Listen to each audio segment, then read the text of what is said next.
Israeli বাহিনীর বর্বরোচিত হামলা, নৃশংসতা ও গণহত্যার বিরুদ্ধে এবং নির্যাতিত ফিলিস্তিনিদের প্রতি সংহতি জানাতে প্রতিবাদ মিছিল সমাবেশ করে বিএনপি। বৃহস্পতিবার বিকেলে দলটির কেন্দ্রীয় কার্যালয় থেকে শুরু হওয়া র্যালিটি শান্তিনগর মালিবাগ হয়ে বাংলা মোটরে গিয়ে শেষ হয়। হাতে ফিলিস্তিনের পতাকা, মাথায় কালিমাখচিত ফিতা ও নানা রকম প্রতিবাদী প্ল্যাকার্ড হাতে মিছিলে যোগ দেন বিএনপি ও তার অঙ্গ সংগঠনের নেতাকর্মীরা। এ সময় তারা গাজায় গণহত্যা বন্ধে বিশ্বের সব মুসলমানদের এক হওয়ার আহ্বান জানান। জেগে উঠুন বিশ্ববাসী, আসুন আমরা ইসরায়েলের বিপক্ষে দ্বারা আমরা ফিলিস্তিনের পক্ষে কথা বলি। যেভাবে নারী এবং শিশুদেরকে হত্যা করা হচ্ছে এর প্রতিবাদ করি। মুসলমানদেরকে ঐক্যবদ্ধ হতে হবে। সারা বিশ্বের মানবতার পক্ষে যত শক্তি আছে সকলকে ঐক্যবদ্ধ হতে হবে। বিশ্বের যতটা মুসলমান কান্ট্রি আছে সবাইকে যেন ঐক্যবদ্ধ হয়ে সবাই এগিয়ে আসুক গাজার প্রতি, ফিলিস্তিনের প্রতি।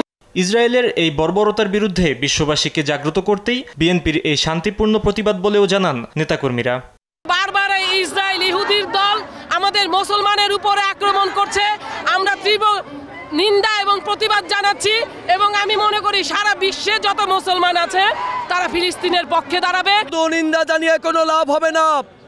এই নৃশংস, এই হায়না, এই গাজার কসাই নেতানিয়াহু কিছুতেই থামবে না।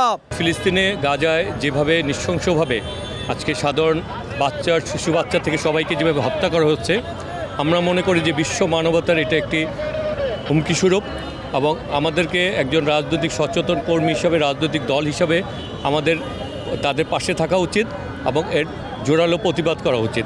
ক্ষুদ্র ক্ষুদ্র প্রচেষ্টায় অনেক বৃহত্তর কিছুর সৃষ্টি হয়।